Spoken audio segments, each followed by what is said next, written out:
அனைவருக்கும் என் அன்பான வணக்கம்.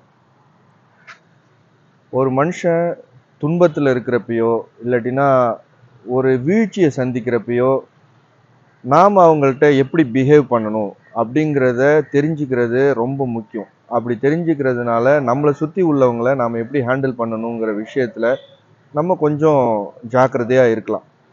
ஒரு மனுஷன் துன்பத்தில் இருக்கிறப்போ நம்ம பெரும்பாலான பேர் செய்கிற ஒரு விஷயம் என்னன்னு பார்த்தீங்கன்னா காசிப்னா புறம் பேசுறது. வேற யாருக்கும் அந்த சம்பவத்துல சம்பந்தப்படாத ஒருத்தர்கிட்ட போயிட்டு இதெல்லாம் இப்படி நடந்திருக்கு, இவனுக்கு இப்படி நடந்துட்டு, இப்படிலாம் நடக்கும்னு நான் முன்னாடியே எதிர்பார்த்தேன், இவன் இப்படிலாம் பண்ணான், இவன் இவ்வளவு மோசமானவன், அவனுக்கு இப்படித்தான் நடக்கும், இதெல்லாம் நான் ரொம்ப எதிர்பார்த்தது தான், இப்படி இதெல்லாம் நான் முன்னாடியே கெஸ் பண்ணினேன், இப்படிங்கிற மாதிரியான விஷயங்களை நம்ம பேசுறது ரொம்ப ஒரு கொடூரமான ஒரு மனநிலைன்னு வச்சுக்கோங்களேன். அந்த மாதிரி நம்ம பேசக்கூடாது. இது ஆனா என்ன பண்றோம்னா, நிறைய பேர் இதை தான் செய்வோம். நீங்க இது கரெக்ட் தான் அப்படின்னு நினைச்சு செய்வோம். இது தப்புன்னு நிறைய பேருக்கு தெரியவே தெரியாது. இது ஆக்சுவலா ரொம்ப பெரிய ஒரு விதமான மனநோய் இது.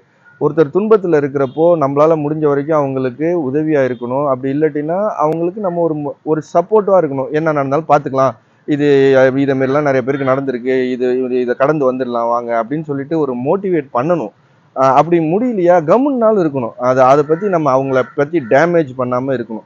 உலகத்துல நல்லவன் கெட்டவன் யாருமே கிடையாது. எல்லாருமே ஒரு சூழ்நிலைக்கும் ஒரு சந்தர்ப்பத்திலையும் அவனோட அனுபவத்தாலையும் அவனோட அறிவாலையும் அவனுக்கு அந்த நேரத்துல என்ன முடிவு எடுத்து ரியாக்ட் பண்ண முடியுதோ அப்படிதான் ரியாக்ட் பண்றான். அப்படிப்பட்ட ரியாக்ஷனால ஒரு சில பேருக்கு நல்லதும் நடக்கும்.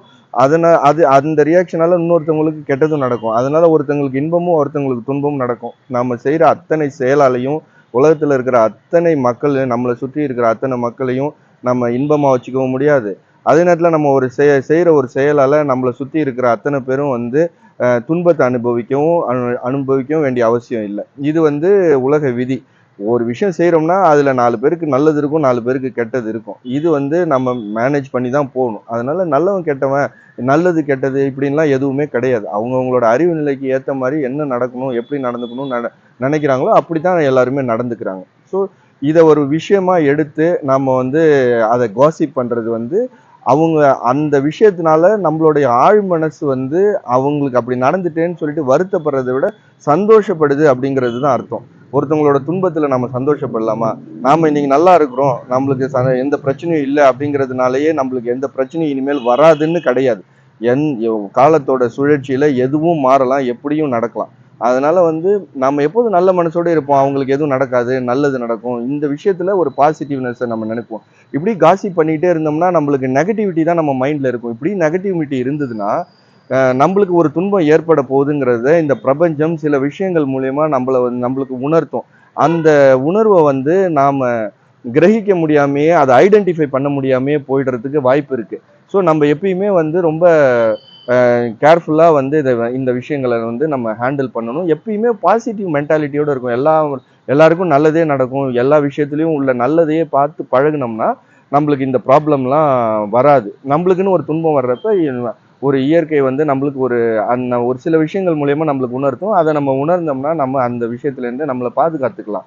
இதை நாம நம்ம இதுக்கு மெயினா வேண்டியது நம்மளுடைய மனசு நல்ல மனசாவும் நம்மளுடைய மைண்டை பாசிட்டிவாகவும் வச்சுக்கணும். யாரை பத்தியும் காசிப் பண்ணக்கூடாது. எல்லாருக்கும் துன்பம் வரும், எல்லாருக்கும் இன்பம் வரும். எல்லா நேரத்திலும் இன்பமே அனுபவிக்கிற மனுஷனும் கிடையாது, எல்லா நேரத்திலையும் துன்பமே அனுபவிக்கிற மனுஷனும் கிடையாது. எல்லாருக்கும் இன்பமும் துன்பமும் வரும். அந்த இன்பத்தோடையும் துன்பத்தோடையும் இன்டென்சிட்டி வேணா மாறுபடுமே ஒழிய எல்லாருக்கும் இன்பம் துன்பம் மாறி மாறி தான் வரும். அதனால அதை நம்ம பேலன்ஸ் பண்ண கத்துக்கணும். அந்த பேலன்ஸ்டா ரியாக்ட் பண்ண கத்துக்கணும்.